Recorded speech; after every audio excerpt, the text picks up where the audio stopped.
안고 없는 찐빵이라는 말을 이제 아시죠? 아마 들어보신 분도 있고 요즘에도 많이 쓰는 용어인지는 모르겠는데 안고 없는 찐빵이 아무런 맛이 없는 것처럼 어떤 일에서 가장 중요한 일이 빠졌을 때 흔히 이렇게 쓰는 말이 이 안고 없는 찐빵이라는 말입니다. 이 외에도 뭐 김 빠진 콜라, 그리고 열매 없는 과수나무, 뭐 이런 표현들이 다 뭐겠습니까? 이 가장 중요한 핵심이 빠져버린 그 상태를 일컫는 말이죠. 이 얘기를 왜 하냐면요, 여러분, 그 찐빵이 안고가 없으면 그 찐빵의 의미가 없는 것처럼 교회의 가장 중요한 것, 이것이 없으면 교회가 아니다 라는 것이 무엇이 있을까요? 교회의 가장 핵심이 되는 것, 찐빵에게 안고와 그리고 콜라에게는 김이 가장 중요한 것처럼 교회 안에 가장 큰 핵심 한 가지가 뭘까라는 것입니다. 바로 복음이라는 것이에요. 교회의 핵심적인 것은 이 복음입니다. 여러분, 교회 안에 이 복음이 없으면요, 그것은 교회가 아닙니다. 사도행전에 나타난 이 초대교회들의 특징을 보아도 알 수 있는 것은요, 그들을 공동체로 만드는 가장 큰 핵심은 무엇이었냐? 그게 시작이 복음으로부터 나타났다라는 것이죠. 복음을 듣고 복음을 믿고 영접한 자들이 모인 곳이 바로 교회입니다. 그러면 여러분, 이 복음이 무엇인가? 라는 것을 좀 나누려고 하는데요, 교회에서는 이 복음이란 말을 자주 사용하긴 합니다. 그리고 좀 광범위한 의미로도 많이 표현이 되기도 하죠. 흔히 이럴 때 많이 쓰는 것 같아요. 하나님이 우리에게 약속하신 이 성경이나 성경을 통해서 약속하신 어떠한 은혜들, 그리고 그 축복들을 통틀어서 우리는 이 복음이다 라고 이야기를 하기도 합니다. 물론 이 모든 것들이 다 복된 소식, 좋은 소식인 이 복음이 될 수도 있지만, 그 모든 축복들이 다가오는, 그리고 우리에게 약속이 주어지는 가장 근본적인 핵심인 그 복음이 무엇이냐? 바로 이 예수 그리스도라는 것입니다. 그래서요, 오늘 말씀인 이 로마서는 이 복음이 무엇인지, 그리고 복음을 아는 자들이 어떻게 살아가야 되는지, 이 삶의 양식까지 잘 기록이 되어 있습니다. 그 중에서 오늘 뭐 16절, 17절만 읽었는데요, 우리 1절부터 17절까지 말씀을 좀 이렇게 같이 나누려고 하는데, 먼저 2절 말씀인데요, 우리 로마서 1장 2절 말씀을 한번 같이 읽어보겠습니다. 함께 읽겠습니다. 이 복음은 하나님이 선지자들을 통하여 그 아들에 관하여 성경에 미리 약속하신 것이다. 네, 이 사도 바울은 2절에서 뭐라고 이야기냐? 복음이 무엇이냐? 하나님이 선지자들을 통하여 그 아들에 관하여 이 성경에 미리 약속하신 것이 복음이다라는 거죠. 우리가 이렇게만 들어도 어느 정도 유추할 수 있겠죠. 누구를 지금 말하고 있습니까? 예수 그리스도를 이야기하고 있습니다. 우리 3절도 함께 보겠습니다. 3절도 한번 같이 읽어보겠습니다. 그의 아들에 관하여 말하면 육신으로는 다윗의 혈통에서 나셨고. 네, 이 예수님을 이야기를 계속하고 있죠. 우리 4절도 함께 읽어볼게요. 우리 4절도 함께 읽겠습니다. 성결의 영으로는 죽은 자들 가운데서 부활하사 능력으로 하나님의 아들로 선포되셨으니 곧 우리 주 예수 그리스도시니라. 네, 2절부터 4절까지 어떻게 시작합니까? 2절에서 이 복음은 무엇입니까? 하나님이 선지자들을 통해서 성경에 미리 약속하신 것이고, 성결의 영으로는 다윗의 자손에서 그 아들에 관하여는 육신으로는 다윗의 혈통에서 났고, 성결의 영으로는 죽은 자들 가운데서 부활하사 능력으로 하나님의 아들로 선포되셨으니, 복음이 무엇이냐? 정의하는 딱 한마디, 곧 예수 그리스도라는 겁니다. 그럼 이렇게 정의할 수 있죠. 복음은 예수 그리스도가 복음이라는 거예요. 그래서 예수 그리스도의 뭐 대속적 죽음과 부활, 그리고 마지막 때에 이 심판주로 오실 그 주님, 이 모든 이야기, 그분에 관한 이야기가 바로 이 복음입니다. 예수 그리스도가 이 땅의 좋은 소식이라는 겁니다. 앞에서 이야기했듯이요, 여러분, 교회의 이 복음, 예수 그리스도가 없으면 교회가 아닙니다. 그럼 이렇게도 정의할 수 있습니다. 여러분, 교회 안에 예수 그리스도가 없다면, 그리고 예수 그리스도를 믿는 믿음이 이 교회 안에 나타나지 않는다면 그것은 교회의 의미가 없다라는 것이죠. 작게는 나 자신으로부터 내 안에 예수 그리스도가 없다면, 그리고 우리 청년교회와 온사랑교회, 더 나아가서 한국과 이 온 세계의 교회 가운데 그 안에 예수 그리스도가 함께 하시지 않는다면, 이 복음이신 주님이 함께 하지 않는다면 그것은 교회의 의미를 상실한 것과 같다라는 것입니다. 오직 예수님만이 교회의 근본이시고, 오직 예수님만이 교회의 전부가 되신다라는 사실입니다. 그러면 여러분, 예수님이 있는 성도, 교회가 과연 무슨 말이냐라는 것이죠. 이렇게 바꾸어 말할 수 있습니다. 성경에서 말하는 예수 그리스도를 믿는다는 것은 뭘 얘기하냐? 예수 그리스도를 믿는 믿는다는 것, 그리고 예수 그리스도를 믿는 믿음을 가진 자가 교회고, 그런 자들이 모인 곳이 교회라는 것이죠. 우리가 예수님을 믿을 때요, 그분의 살아계심을 경험하게 되고, 그리고 인격적인 만남이 이루어진다는 겁니다. 우리가 예수님을 믿을 때 나타나는 한 가지 특징이 있는데 뭐냐면요, 바로 이 본질이 회복되어진다는 것입니다. 그럼 우리의 본질, 우리가 이 시작하는 존재가 어디로부터 시작했냐라는 것이죠. 성경은요, 우리를 하나님이 창조하셨다 이렇게 기록하고 있습니다. 즉 예수님을 믿는다는 것은 무엇이냐? 창조되었던 그 목적, 본질로 회복되는 것이 예수 그리스도를 믿는다라는 것입니다. 죄로 변질된 우리의 모습이요, 하나님이 창조하시던 때로 본질로 점점 회복되어 가고 마지막 때의 그 완성을 이루는 것이 이 예수 그리스도를 믿는다라는 의미입니다. 우리는 하나님이 창조를 하셨는데 문제는 뭐냐? 죄로 인해서 그 모습이 변질되어 버렸다는 거죠. 본질을 잃어갔던 그 모습을 다시 하나님이 회복시키는 것이 예수 그리스도를 믿는다라는 것입니다. 그래서 이 완성은 언제 이루어지냐? 우리가 흔히 말하는 이 천국, 하나님의 나라, 하나님만이 온전히 다스리시는 그곳에 갔을 때 이 예수 그리스도를 믿는 그 모습이 본질이 회복이 완성되어진다는 것이죠. 그래서 성경은요, 그 모습을 영화롭게 된다라고도 표현을 합니다. 하나님은요, 아담과 하와를 창조하셨습니다. 그리고 그들에게 생육하고 번성하며 땅에 충만하라 이렇게 말씀을 하셨어요. 하나님은 6일 동안 이 천지를 창조하셨습니다. 그리고 마지막 7일째 되는 날 잘 아시다시피 안식일을 가지셨습니다. 우리가 이 하나님의 창조 세계, 그리고 이 6일 동안의 창조 사역을 보통 그 중에 핵심을 뭐라고 보냐? 이 사람 창조라고 볼 때가 많이 있죠. 그래서 흔히들 이렇게 알고 있죠. 모든 피조물을, 모든 것들을 다 창조하신 후에 마지막에 사람을 만드신 이유, 그 모든 것들을 다 다스리고 생육하고 번성하기 위해 하나님은 마지막에 창조를 하셨다. 그래서 창조의 핵심은 사람이다 이렇게 알고 있는데요, 여러분, 이 천지 창조의 핵심은요, 인간 창조, 물론 하나님이 많은 의미를 부여주시고 인간을 특별히 자기의 형상대로 만드신 것은 맞지만 천지 창조의 핵심은요, 인간이 아니라 바로 그 다음날 안식일에 있다는 겁니다. 하나님은 이 천지를 창조하시면 인간을 위함이 아니라 그 다음날인 안식일을 위함이었다는 거예요. 하나님은 이 안식일을 우리가 갖기 위해서 창조하셨습니다.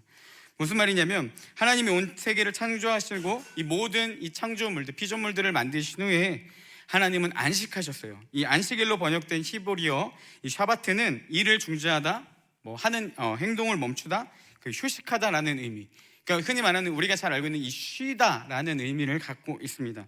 하나님 6일 동안 창조하신 후에 7일째 뭐 하시냐? 쉼을 가지셨다는 거예요. 안식일에 하는 모든 일을 멈추신 이유는 무엇이냐? 그날에 모든 창조물들이 하는 일들을 멈추고 창조주 되시는 하나님과 쉼을 갖는 것, 이게 하나님이 이 땅을 창조하신 목적이라는 겁니다. 무슨 말이냐면 모든 창조물들과 창조주가 하나가 되어서 연합하여 나아가는 것, 관계를 맺으며 그 안에 교제하며 나아가는 것, 이것이 하나님이 이 땅을 창조하신 목적이라는 겁니다.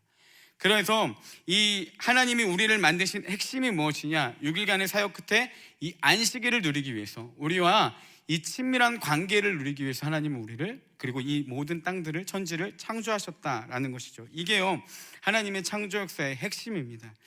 아담과 하와를 비롯한 모든 창조물들은요, 안식일에 하나님과 쉼을 누렸습니다. 하던 모든 것들을 다 멈추고 자신의 생육하고 번성하고 땅에 충만하라, 하나님이 약속하신 그 사명을 다 내려놓고 7일째는 하나님만 떠올리고 하나님과의 연합만을 누리며 하나님과 가까워지는 그런 일들이 있었다라는 거예요. 근데 문제는 뭐냐? 이 쉼을 아담과 하와가 깨뜨려버리는 사건이 일어난다는 거죠. 하나님이 창조하신 이 규칙을 깨뜨려버리는 그 한 사건이 우리가 잘 알고 있는 이 선악을 알게 하는 나무의 열매를 먹은 사건입니다. 하나님은 동산 중앙에 두 가지 열매를 먹지 말라고 하셨어요. 생명나무와 선악을 알게 하는 나무의 열매는 너희가 먹지 마라, 먹는 날엔 반드시 죽을 것이다, 이렇게 말씀을 하셨죠. 하지만 그들은요, 하나님과 같아진다라는 뱀의 유혹에 넘어가서 하나님의 반드시 죽으리라, 그러니까 먹지 말라라는 그 말씀을 거역하고 선악과를 먹음으로 불순종하게 됩니다. 하나님이 정하신, 너희들은 이거를 이 안에서 먹는 게 아니야, 이 규칙을 깨뜨려버린 거예요. 그래서 말씀하신 대로 불순종으로 인해서 반드시 죽으리라, 이 죽음이 들어오기 시작한 것입니다. 그래서 이 불순종으로 누구도 이 죽음을 피할 수 없게 되었죠. 생명이신 하나님과의 이 관계가 깨져버리고 하나님이 창조하신 이 안식일의 목적들이 모두 다 무너진 사건이 일어난 것입니다. 선악을 알게 하는 나무의 열매는 말 그대로 내가 선악을 구분하겠다라는 겁니다. 여러분, 이게 얼마나 큰 월권행위이며 말도 안 되는 이야기냐면요, 하나님이 모든 것들을 다 창조하시는데 야, 너희는 이 안에선 이렇게 행하는 거야 라는 건데, 자기가 아니야, 내 마음대로 살아갈 거야, 내가 이렇게 하면 옳은 거고 이렇게 하면 아닌 거야, 내 마음대로 살겠다. 이게요, 선악을 알게 하는 나무의 열매를 먹은 사건이라는 겁니다. 마치 하나님이 모든 것을 다 지으시고 이곳은 내 소유자, 이 안에서는 이렇게 행해야 돼 라는 그 규율을 깨뜨려버린, 내가 그 안에서 내 것인 양, 내 것인 마냥 내 마음대로 살아가면서 이게 선이다 라고 착각 가운데 살아가고 있는 것, 이게 죄라는 겁니다. 그렇게 하나님과의 관계가 멀어지고 하나님을 떠나 살아가는 삶에 찾아오는 게 무엇이냐, 바로 이 죽음이라는 것이에요. 아담과 하와인 후손, 다시 말하면 이 죄인의 후손으로 온 우리들도요, 이런 모습들이 고스란히 담겨져 있는 것들을 볼 수가 있습니다. 하나님이 정하신 선과 악이 아니라 점점씩 이 선과 악을요, 우리가 기준 삼고 우리가 구분해서 살아가고 있다는 것이죠. 세상의 진리가 점점씩 무너져가고 도덕적인 신념이 점점씩 사라지고 있습니다. 절대 진리는 없다라고 주장했던 이 포스트 모더니즘 시대 이후에 이 옳고 그름, 선과 악에 대한 구분의 문제가요, 점점씩 흐려지기 시작했다라는 거예요. 그래서 더 이상 도덕적, 절대적 진리는 없고 자신의 신념에 따라서 내가 이렇게 옳다고 여기면 옳은 것이고 내가 아니다라고 여기면 아닌 시대 가운데 지금 살아가고 있습니다. 이런 것들이 계속해서 무너지고 있다는 거죠. 예를 들어서 여러분, 이전에는 남자와 결혼한 남자가요, 아내 이외에 다른 여자를 만나면 뭐라고 했냐? 불륜이라고 했습니다. 불륜이란 말은 무슨 말이냐면 안일 불자에 일륜윤을 써서 사람이 지켜야 할 도리에서 벗어난 상태를 불륜이라는 거예요. 그러니까 결혼한 남자가 내 아내 외에 다른 사람을 만나는 걸 뭐라고 이야기했냐? 사람으로서 지켜야 될 도리를 벗어난 상태라고 이야기를 했다는 거죠. 반대 입장에 내 배우자 외에 다른 그 이성을 만나는 것, 그리고 그와 사랑에 빠지는 걸 불륜, 사람이 지켜야 할 도리에서 벗어나는 상태라고 이야기를 했다는 겁니다. 그래서 그거를 처벌하기 위해서 예전에는요, 법적인 처벌도 있었어요. 근데 이 불륜이 지금은 서서히 뭐라고 돼 있냐? 불륜이 아니라 사랑이라고 이야기를 하는 시대 가운데 살아가고 있다는 겁니다. 하나님은 천지를 창조하실 때 분명히 남자와 여자를 구분해 살아가셨는데 지금 어떤 이야기가 나오고 있냐? 여러분, 좀 오래된 이야기일 수도 있는데요, 성은 타고나는 것이 아니라 선택하는 것이랍니다. 이제 초등학교 1학년 때부터 3학년 후까지 그거를 결정할 권리를 주어지고 있고요. 제가 한간에 듣기로는 화장실법이라고 해서 이제 내가 남자라고 생각하면 남자 화장실을 가는 거고요, 내가 여자라고 생각하면 여자 화장실을 가는 시대 가운데 그 법들이 이제 나오고 있다라는 이야기도 들었습니다. 동성 간의 사랑을 존중하는 게 인권이라고 외치고 있고, 그런 명분으로 남자와 여자를 구별하는 것은 성차별이다, 이러며 오히려 역차별을 하는 일들도 비일비재하게 일어나고 있는데, 그런 말들이 당연시 되어 있고 너의 의견을 존중한다, 이 절대적인 선과 악이 흐려지는 시대 가운데 지금 살아가고 있다는 거죠. 이게 다 무엇을 나타내겠습니까? 여러분, 하나님을 벗어나서 내가 선과 악을 구분하겠다, 이 태초에 아담과 하와가 범한 죄들이요, 동일하게 이 시대 가운데도 흘러가고 있다는 겁니다. 그래서 우리의 인생도 누구 마음대로 살아가고 있습니까? 하나님이 정한 선과 악이 아니라 내가 정한 절대적인 기준인 선과 악을 따지면서 내 마음대로 살아가며 그것이 선이라고 외치고 이것은 악하다라고 외치며 살아가고 있다는 거죠. 여러분, 이 모든 것들이 다 이 죄로부터 왔다라는 겁니다. 근데 이 문제는요, 이 죄의 문제로부터 누구도 벗어날 수 없다라는 거예요. 우리는 모두 그 죄로 인해 죽을 수밖에 없는 존재이고, 하나님을 따르는 것이 생명이라는 인식조차도 갖지 못하는 무지함 가운데 빠져 있고, 하나님의 존재 자체도 알 수 없는 그런 미련한 상태 가운데 서서히 죽어가고 있는 것입니다. 그래서 그 죽은 죄인을 위해서 오신 분이 바로 예수 그리스도라는 겁니다. 그래서 이분이 복된 소식, 좋은 소식이라는 거예요. 죄가 없으신 분이 죄인을 위해 오셨고, 죄인의 모습으로 오셨고, 죄인이 받아야 될 형벌을 받으셨고, 죄인 취급을 당하시며 죄인처럼 죽으신 분이 예수 그리스도라는 겁니다. 그리고 부활하심으로 이 죄의 모든 저주, 죽음이라는 저주를 끊고 부활이라는 생명을 얻으신 분, 승리하신 분이 바로 예수 그리스도라는 겁니다. 그 예수님께서 우리 삶에 찾아오실 때 하나님을 떠나 살았던 삶이 죄라는 걸 깨닫게 되고요, 우리가 죄인 되어 살아갔다라는 그 깨달음이 주어지게 된다는 겁니다.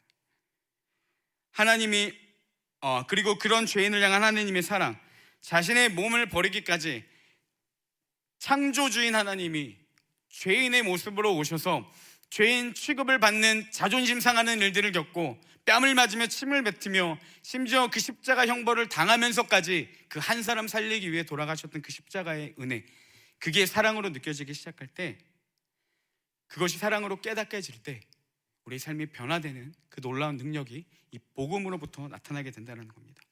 그때 우리가 예수 그리스도를 믿게 되고 그리고 우리의 삶이 바뀌게 된다는 겁니다. 이처럼 우리가 여러분 예수님을 인격적으로 만나게 될 때, 복음이신 예수님이 우리 가운데 주어지게 될 때, 그리고 그분의 사랑을 우리가 깨닫게 될 때 우리 안에는요 놀라운 변화가 찾아오기 시작한다는 겁니다. 예수님을 인격적으로 만나서 변화되는 삶의 특징, 크게 세 가지가 있는데요, 첫 번째는 뭐냐? 회개가 이루어진다는 겁니다. 여러분, 내가 죄인이라는, 성경 안에서 내가 죄인이라는 그 인식이 없으면요 이 복음이 절대 복음으로 다가오지 않습니다. 예수 그리스도가 우리에게 좋은 소식으로 다가오지 않습니다. 오히려 불편하죠. 내가 뭘 잘못했다고, 이 정도로 산 것 같고 무슨 형벌이 있다고. 예수님이 절대 필요하지 않는 존재로 여겨지는 겁니다. 누가 예수 그리스도가 복음으로 좋은 소식으로 다가오겠습니까? 죄인임을 깨닫는 자, 내가 하나님의 뜻, 하나님과 멀어진 삶을 살았다라는 게 죄인인 걸 깨닫고 죽을 수밖에 없는 나를 위해서 대신 형벌을 담당하신 예수 그리스도가 필요하게 되는 자, 그런 자가요 예수님이 복음으로 들려지는 거예요. 내가 물에 빠졌을 때 나를 도와주는 그 손길이 보이지 않는 자들, 그리고 잡아도 어차피 소용없다는 자들은 그 막대기나 그 어떤 구조물이 절대로 아무것도 자기에게 유익하게 다가오지 않겠지만, 내가 그게 진짜 보이고 붙잡을 수 있는 자가 그 내민 손길이 이 구원이라고 여겨지는 자인 것처럼, 여러분 내가 정말 어떠한 상태인지를 알아야 예수님이 우리에게 구원자로 다가올 수가 있다는 겁니다. 그래서 주님이 우리 가운데 찾아오게 될 때 우리 안에 깨달음이 가장 먼저 주어지는 게 무엇이냐? 내가 죄인임을 알게 된다는 거예요. 그래야 예수님의 사랑이 우리 가운데 깨달아지게 되는 겁니다. 그래서 예수님을 인격적으로 만난 두 번째 특징이 뭐냐? 이 깨닫게 된 자들이 하나님의 뜻에 따라 살게 시작한다는 거죠. 하나님의 뜻에 벗어난 삶을 회개한 후에 내 마음대로 살았던 그 삶이 잘못이라는 걸 깨닫게 되면 이제는 바른 길을 걷기를 원합니다. 그게 무엇이겠습니까? 하나님을 따르는 삶이 나타나기 시작한다는 거예요. 마치 살기 위해 걸어가는 것이 아니라 그분의 은혜 앞에 우리가 그 감사의 표현으로, 마치 내가 좋아하는 사람을 따라가고 사랑하는 사람들의 마음을 같이 공유하며 그와 함께 걸어가고 싶은 것처럼 하나님의 뜻대로 살아가고 싶은 갈망이 우리 가운데 일어나기 시작한다는 겁니다. 그래서 하나님 안에 거하며 행할 때 기쁨을 느끼고 이전의 삶으로 다시 돌아갈 때는 죄책감을 느끼며 하나님 앞에 다시 부르짖기 시작한다는 거죠. 그리고 예수님을 인격적으로 만난 세 번째 특징이 뭐냐? 하나님과의 인격적인 관계를 맺게 된다는 거예요. 예수님은요 하나님을 떠났던 우리, 그리고 죄의 길을, 하나님의 길이 아닌 죄의 길을 걸었던 우리, 그래서 하나님과 원수되었던 우리를 화목하게 하기 위해서 이 땅에 오셨습니다. 하나님의 진노, 이 죄의 문제를 해결해 주심으로 하나님과 우리 사이를 화목, 그래서 친밀함을 누릴 수 있게 해주셨다는 거예요. 그래서 우리는 그분으로 인해서 하나님과의 이 친밀함, 인격적인 관계를 맺을 수 있게 됐다는 겁니다. 여러분, 타종교와 기독교의 가장 큰 차이 중 하나가 바로 이거예요. 다른 종교들은 신과의 인격적인 교제가 없습니다. 이런 것이죠. 가장 대부분의 종교는요 어떠한 목적을 쟁취하기 위해 신을 찾는다는 거예요. 그것이 구원이 될 수도 있고 아니면 내가 어떠한 바라는 소원이 될 수도 있습니다. 그래서 신을 찾습니다. 근데 내가 막 정성을 들였는데 그 신이 나에게 어떠한 부탁을 들어주지 않아. 그럼 서운한 거예요. 여러분, 이 차이를 아시겠습니까? 기독교인들도 착각하는 게 그거예요. 내가 특별하게 작정하고 새벽 예배를 했는데 하나님이 내 기도를 안 들어주셨어. 내가 열심히 사역했는데 내 인생이 꼬이기 시작해. 그럼 하나님께 서운한 마음이 드는 거예요. 그게 다 어떻게 다가가냐? 하나님이 인격적인 관계가 아니라요 다른 어떤 내 목적을 이루기 위한 하나의 도구로 불과하게 여기는 모습이라는 겁니다. 대부분의 종교가 그렇습니다. 내가 구원을 얻기 위해 내 몸을 희생하거나 어떠한 그 경로를 겪으면서 내가 그 목적을 이루기 위해 신을 이용한다는 겁니다. 신은 내 목적을 이루기 위한 수단이에요. 하지만 기독교는 다르죠. 내가 무엇을 얻기 위해 하나님을 찾는 것이 아닙니다. 그 이전에 그 어떠한 것을 구하는 것을 쟁취하기 위해 그분을 찾는 것이 아니라 그분은 나에게 좋은 것을 주시는 분임을 알기 때문에 관계 가운데 하나님을 찾는다라는 큰 특징이 있다는 거예요. 내가 무언가를 얻기 위해 그분을 찾는 게 아니라 나를 향한 하나님의 은혜가 너무 감사해서 하나님 자체만으로도 너무 좋아서 함께하기를 원하기 때문에 그분을 찾게 되는 겁니다. 하나님의 손에 나오는 어떤 선물이나 내가 노력해서 그분이 주시는 어떤 부산물이 아니라 하나님 자체가 좋아서 그분과 인격적인 친밀함을 누리게 되는 거예요. 이게요, 우리가 믿고 있는 이 기독교의 특징이라는 거예요. 예수 그리스도를 믿으면요, 이 하나님을 누리는 은혜를 누리게 된다는 겁니다. 하나님은 정말 매력적이고 좋은 분이십니다. 세상에 많은 좋은 사람들이 있지만요, 그 누구보다 좋은 분이 바로 하나님이에요. 우리가 좋은 사람을 만나면 행복하고 그 사람과 모든 것들을 공유하고 나누고 싶은 것만큼, 여러분, 내가 알고 있는 가장 큰 좋은 사람보다 더 좋으신 분이 누구시냐? 하나님이시라는 겁니다. 저를 가장 잘 맞춰주고 저를 가장 잘 이해해주고 제게 가장 맞는 사람이 이 세상에 한 사람 있다면 저는 아내라고 생각합니다. 저 같은 성격을 제일 잘 맞춰주고 저를 제일 이해해주고 저 같은 자도 품어주는, 마치 제가 만들 수만 있다면 노벨상을 주고 싶은 그 사람이 아내인데, 아내가 저를 가장 잘 알고 이해해 주지만 제가 정말 힘든 시기에 고난을 겪어갈 때, 그리고 제 안에 이 어려움이 있을 때 정말 제 마음을 만졌던 사람은요, 아내가 아니라 하나님이셨습니다. 하나님은요, 저를 저보다 더 잘 아시기 때문에 내 마음에 어떤 것이 궁핍한지, 그리고 내 마음에 어떤 것이 괴로운지, 또 어떤 말을 들었을 때 이 친구가 가장 행복해하는지를 너무 잘 아세요. 그래서 하나님은 내 마음의 깊은 곳까지도 만지시고 제가 힘들 때 가장 큰, 유일한 위로가 되셨던 분이 하나님이셨습니다. 가장 최고의 방법으로 만지시는 분, 그리고 제 마음이 다 녹을 만큼 걷게 하시는 분이 하나님이시라는 겁니다. 제가 이 하나님을 묵상하면서 좀 한 가지 이 어렸을 때 기억이 떠올랐는데, 제가 어렸을 때 이 물놀이 할 때가 있었는데, 그 당시에는 이제 지금은 그런 일 없겠지만 예전에는요, 그 튜브가 없어서 그 타이어 아세요? 타이어 이제 겉에 보면 이렇게 튜브랑 비슷하게 생겼습니다. 그거를 타고 이제 놀았는데, 제가 분명히 이제 앞으로 나가려고 이제 걷고 있는데 제 몸이 자꾸 이렇게 뒤로 가는 거예요. 그때는 몰랐지만 나중에 알고 보니까 이 튜브에 바람이 자꾸 빠져서 이 몸이 이제 뒤로 갔던, 한때 그랬다고 이제 하더라고요. 그래서 이제 바람이 서서히 빠지다가 제가 뒤로 가다가 깊은 곳에서 어느 순간 이 튜브에 바람이 빠지니까 팍 빠지게 됐어요.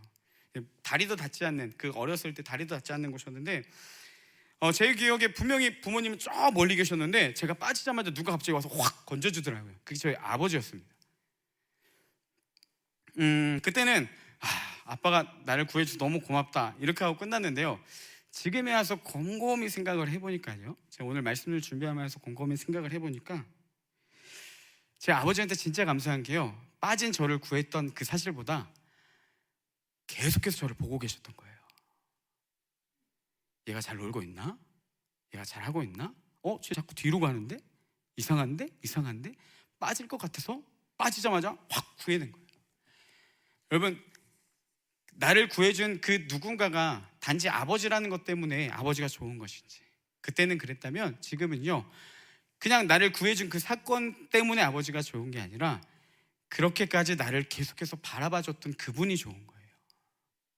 나를 건져준 그 사건이 좋은 게 아니라 그렇게까지 나를 생각해주는 아버지가 좋은 거예요. 하나님을 믿는 차이가 이거라는 겁니다.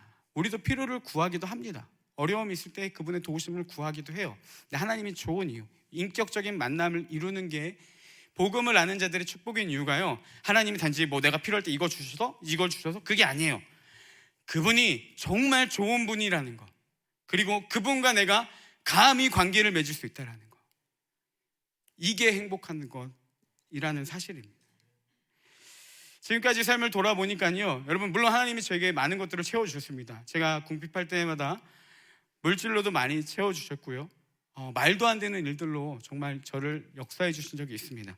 근데 제가 뭐 이런 적도 있었어요. 한 번은 그냥 뭐 돈이 없어서가 아니라 제가 패딩을 한 번도 산 적이 없는데, 근데 이제 그날따라 이제 좀 패딩을 한번 입어야 되겠다, 너무 추워서. 근데 그래서 하나님 좀 패딩 필요하면 좀 주세요 이렇게 흥얼거리면서 기도했는데, 그 다음 주에 갑자기 누군가가 20만 원이 이렇게 저에게 주신 일들도 있었습니다. 그런 일들이 되게 많았거든요. 그러면 느끼면 내가 20만 원 받아서 좋다 이게 아니라요, 내가 그렇게까지 그냥 생각지도 않게 기도했던 것까지 하나님 다 기억하신 게 너무 행복한 거예요. 여러분, 하나님 믿는 건 이게 기쁨이라는 겁니다. 내가 20만 원 달래서 주셨다 이게 기쁜 게 아니라요, 그분은 내가 그렇게 기도한 것도 들으신 거예요. 내가 뭐 할 때마다 항상 채워주시는 거예요. 채워준 게 기쁜 게 아니라 나를 그렇게 생각해 주는 게 기쁜 거예요. 여러분, 하나님과의 인격적인 만남이 왜 축복인지 아십니까? 그 좋으신 하나님을 우리가 감히 누릴 수 있다는 거. 그분이 나와 함께 하시고 내게 좋으신 그 하나님이 나의 삶에 간섭해 주시는 거, 그게 행복한 거라는 거예요. 여러분, 예수님 믿는 게 왜 행복한지 아십니까? 너무 좋으신 하나님을 내가 관계 맺을 수 있는 거, 이게 축복이라는 사실입니다. 예수님이 복음인 이유가요, 바로 여기에 있다는 겁니다. 여러분, 이 교회는요, 예수 그리스도의 이 복음이 전해져야 됩니다. 그리고 복음을 통해 그분과 인격적으로 만나는 은혜가 있어야 된다는 거예요. 예수님을 통해서 날마다 내 죄가 깨달아지는 은혜가 있어야 되고, 하나님의 뜻대로 살고 싶은 마음에 감동이 일어나야 되고요, 하나님과 함께 삶을 걸어가면서 그분이 어떤 분인지 아는 알미 우리 가운데 너무나도 필요하다는 겁니다. 여러분, 하나님을 지식적인 알미 아니라요, 삶으로 경험해보며 인격적인 알미 우리 가운데 나타날 때 우리는 더욱더 성숙한 그리스도인으로 나아갈 수 있다는 것이고, 교회에는 이 하나님의 은혜가 있어야 된다는 사실입니다. 예배를 통해서, 교제를 통해서, 그 외의 모든 상황들을 통해서 예수님을 만날 수 있는 곳이 바로 이 교회가 되어야 된다는 거죠. 주님이 우리 교회 가운데 가득할 때, 예수 그리스도가 이 교회 안에 함께 계실 때, 그것이 진정한 교회의 모습을 갖추게 된다는 사실입니다. 바울은요, 이 복음의 능력을 알았습니다. 본인이 복음이신 예수 그리스도를 만남으로 교회를 핍박했던 모든 삶이 한순간에 다 바뀌어버리고, 그가 생명같이 여겼던 율법들도 모두 다 예수 그리스도 안에서 다른 해석이 나타나기 시작했습니다. 뿐만이 아니라 자기가 복음을 전하는 곳곳마다 사람들이 변하는 이 복음의 능력을 보게 됐다는 거죠. 그 능력을 아는 바울이 오늘 말씀에서 정말 하고 싶었던 한 가지는 뭐냐면요, 로마에 있는 교회에도 이 복음 전하기를 원했다라는 겁니다. 그래서 11절 말씀에 보면 이렇게 기록되어 있습니다. 우리 11절을 한번 같이 읽어보겠습니다. 내가 너희 보기를 간절히 원하는 것은 어떤 신령한 은사를 너희에게 나누어 주어 너희를 견고하게 하려 함이니. 네, 내가 너희를 간절히 보기 원하는데, 왜 내가 너희를 보기를 원하냐, 내가 너희에게 왜 가고 싶냐, 어떤 신령한 은사를 너희에게 나눠주어서 너희를 견고하게 하고 싶기 때문이야, 이렇게 이야기합니다. 여기서 말하는 어떤 신령한 은사는요, 영적 은사 같은 애매한 그런 것이 아니라 바로 복음을 말합니다. 복음을 너희에게 주어서 너희를 견고하게 세우고 싶어. 왜요? 자기는 경험했거든요. 내 삶을 견고하게 세우신 하나님, 복음이 선언되는 곳곳마다 이방인들을 견고히 세우시는 하나님, 그 하나님의 능력이 너희에게도 전해지면 너희가 견고히 설 것을 알았다는 겁니다. 당시 로마 교회 안에는요, 유대인들과 이 히브리인, 헬라인들 사이에, 이방인들 사이에 끊임없는 갈등이 있었습니다. 할례 문제나 여러 가지 신학적인 문제들로 인해서 이들이 함께할 수 없는, 공존할 수 없는 여러 가지 갈등들이 있었던 거죠. 그들을 세우기 위해서, 정말 이들이 물과 기름같이 섞일 수 없는 존재들인데, 그들을 세우기 위해서 바울이 생각했던 묘책이 무엇이냐, 너희들에게 복음이 들어가면 너희가 견고히 쓸 것이라는 겁니다. 여러분, 이 시대에 한번 봅시다. 많은 교회들이, 많은 성도들이 관계적인 어려움을 느끼고 갈등을 겪습니다. 그 이유가 무엇이겠습니까? 뭐 여러 가지 이유가 있겠죠. 뭐 성격이 좋지 않아서, 뭐 사람이 좋지 않아서, 사역이 너무 많아서, 뭐 아니면 그 외에 블라블라블라 이야기를 할 수가 있겠습니다. 근데 여러분, 왜 많은 이들이 교회에서 갈등을 겪고 공동체의 상처를 받냐? 여러 가지 이유가 있겠지만요, 근본적인 이유는 하나입니다. 바로 내가 교회가, 우리가 이 복음의 능력으로부터 벗어났기 때문이라는 거예요. 복음은요, 나를 세우는 하나님의 능력이 나타나고 공동체를 세우는 하나님의 능력이 나타납니다. 근데 우리 공동체가 무너지고 있다는 건요, 이 복음의 영향력을 받지 않기 때문이라는 것입니다.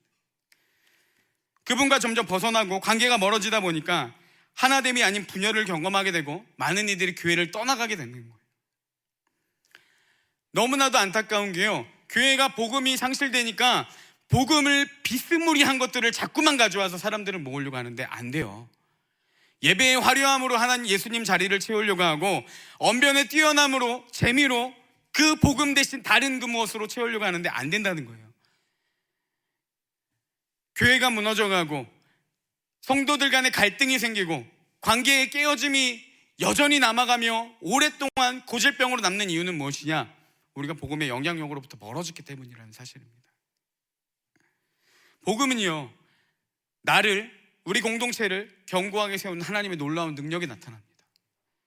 바울은요, 다른 곳으로 승부하려고 하지 않았어요.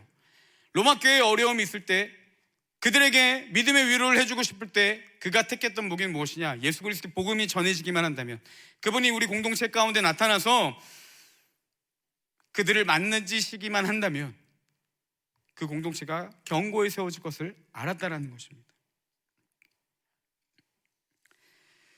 관계에 어려움이 있어도, 때로는 다툼과 언성이 오가더라도 복음의 영향력 아래에 있는 사람들, 이 교회는요, 하나님의 만지심과 그분의 통치하심이 있기 때문에 회복을 위해 힘쓰며 발전적인 관계로 나아가게 됩니다. 우리가 관계 가운데 틀어졌을 때 가장 큰 특징이 하나는 무엇입니까? 왜 사람들에게 서운하고 왜 그 사람으로부터 미움이 들기 시작했어요? 너 때문에 이 관계가 생긴 거예요. 자기 이기심 아니겠습니까? 내가 힘든 건 뭐냐? 우리 공동체에 이런 문제가 있어서, 그 사람이 이런 문제가 있어서, 목사님이, 리더가, 너가 그 문제가 있어서. 여러분, 이 이기심이 예수 그리스도의 복음이 들어오기 시작하면요, 내 문제가 보이기 시작한다는 거예요. 그 사람 문제인 줄 알았는데, 그 공동체 문제인 줄 알았는데 내 문제였구나라는 걸 깨닫게 된다는 겁니다.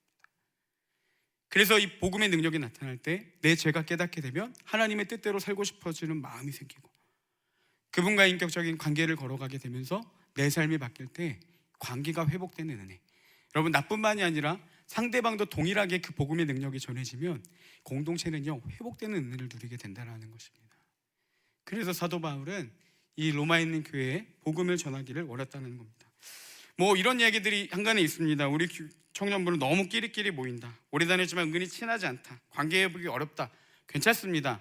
여러분, 중요한 거는요, 그 현상이 문제가 아니라요, 우리 안에 복음이신 예수 그리스도가 함께 하신다면, 주님이 우리 가운데 오셔서 인격적인 만남을 가져주시고 우리를 죄를 깨닫게 하시고 하나님의 뜻대로 살게 하시며 하나님과의 인격적인 만남을, 관계를 유지하게 하시게 역사하신다면, 이 복음의 능력이 우리 가운데 나타난다면 끼리끼리더라도, 아는 사람끼리만 친해지기만, 그리고 형식적인 만남이더라도 그 모든 것들을 다 허무뜨리고 우리를 견고히 세우시는 하나님의 능력이 나타나기 시작한다는 겁니다.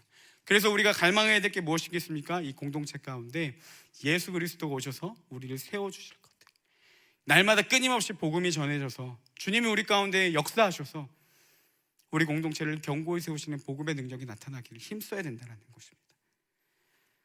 13절도 보면요, 이렇게 기록되어 있습니다. 형제들아, 내가 여러 번 너희에게 가고자 한 것을 너희가 모르기를 원하지 아니하노니 이는 너희 중에서도 다른 이방인 중에서와 같이 열매를 맺게 함이로되 지금까지 길이 막혔다. 바울은요, 내가 복음을 전해지기만 한다면 너희가 열매 맺을 것을 내가 확신했어. 왜요? 복음의 능력이 나타나기 때문에.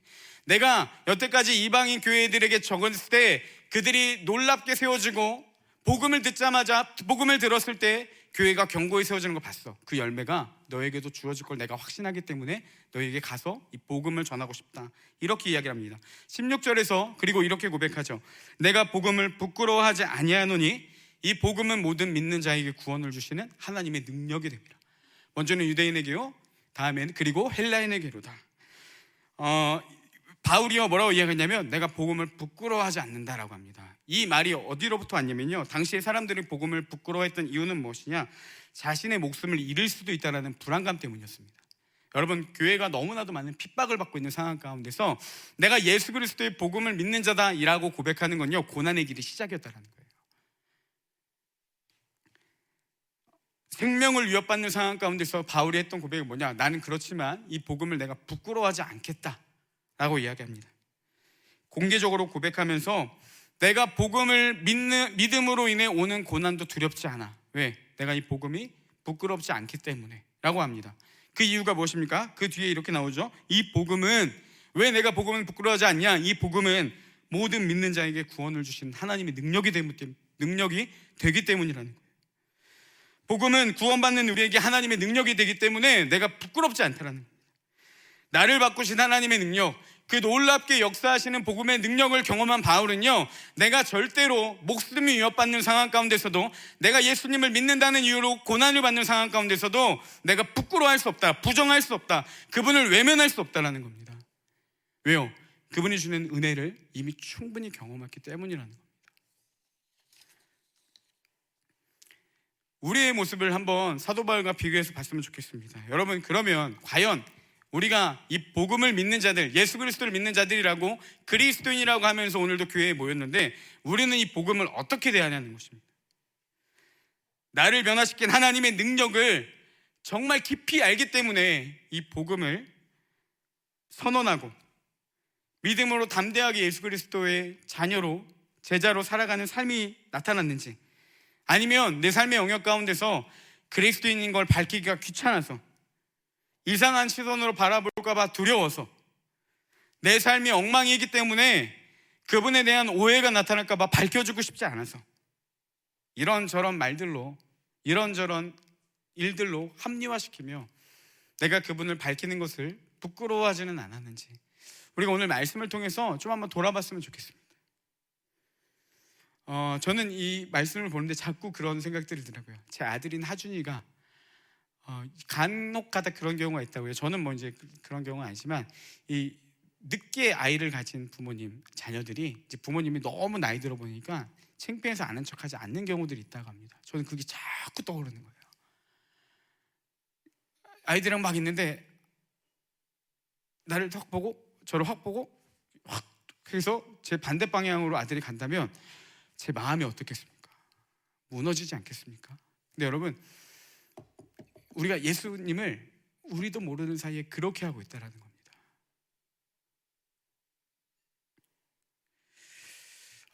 이렇게 오늘 말씀을 결론 짓고 싶습니다. 여러분, 이제 10월 27일 날 우리 새생명 축제가 있는데요, 오늘 이제 기도회 이후로 마지막 VIP 2차 작정을 합니다. 물론 뭐 그 이후에도 개인적으로 주시면 저희들이 이제 받겠지만, 한 번 더 같이 결단했으면 좋겠어요. 우리 이런 마음으로 두 가지를 좀 준비했는데, 하나는 뭐냐? 여러분, 정말 이해합니다. 왜냐면요, 저도 제 삶을 보고 예수님을 오해할까봐 예수님 믿는다, 뭐 교회 간다 그런 얘기를 잘 안 했었습니다. 사람들에게 잘못 알려질까봐. 그러면 이렇게 적용해 봤으면 좋겠어요. 여러분, 우리가 그 사람들을 적고 그 삶의 영역 가운데 하나님, 이 안에 내가 그리스도인 닮은 삶이 회복되는 은혜를 누리길 원합니다. 여러분, 복음은요, 하나님으로부터 오는 거예요. 내 삶의 변화는 하나님으로부터 오는 겁니다. 그럼 우리가 구해야 될 게 무엇입니까? 주님, 그 은혜를 내게 주셔서 내가 그리스도인이라고 밝히기 창피한 이 관계들, 이 영역들이 회복되게 해달라고 우리가 같이 결단하고 적고 기도했으면 좋겠습니다. 여러분, 새생명 축제 당일날 많은 사람들이 오는 것, 그것보다 더 중요한 건 무엇이냐? 복음의 능력이 나타나는 거예요. 사람 살리기 위해서만이 아니라 그 능력이 우리에게도 주어져야 되지 않겠습니까? 우리가 이렇게 결단했으면 좋겠습니다. 그래서 내가 내 삶의 영역 가운데 정말 창피해서 적지 못했던 분들, 내가 여기서는 예수님이라고 이야기하기가 좀 부끄러워. 근데 그 자리가 회복되길 원해. 그런 사람들을 적는 겁니다. 그리고 그걸 가지고요, 여러분 제발 기도하시는 거예요. 결단하고 끝내고 제출하고 끝내는 것이 아니라, 왜 두 쪽을 가졌겠습니까? 하나 가지고 기도하는 겁니다. 또 한 가지, 정말 예수님을 믿었으면 하는 마음으로 적은 지체들, 이 사람이 변할까? 변하지 않을까? 그 판단은 하나님께 맡기고요, 우리가 오늘 또 결단하고 또 결단하며, 이 복음은 모든 믿는 자에게 구원을 주시는 하나님의 능력이 됩니다. 복음이 선언되는 곳곳마다 믿고 구원받는 자들이 나타나는 하나님의 능력이 임할 것을 신뢰하며 오늘도 적는 겁니다. 그런 자들을 있다면 그 그런 내 주변에 친구나 지인이나 가족이나 있다면 적는 겁니다. 그리고 이 복음의 능력이 나타나게 해달라고 기도하는 거예요. 결과는 하나님께 맡기고 그렇게 나아갔으면 좋겠습니다. 제가 한간에 작년에도 이렇게 그 VIP 작정을 하면서 나눴던 말씀인 것 같은데, 전도라는 자체가 여러분 쉬운 게 아니죠. 불편하죠. 부담되죠. 근데 이거를 왜 해야 되는지, 물론 하나님의 뜻이죠.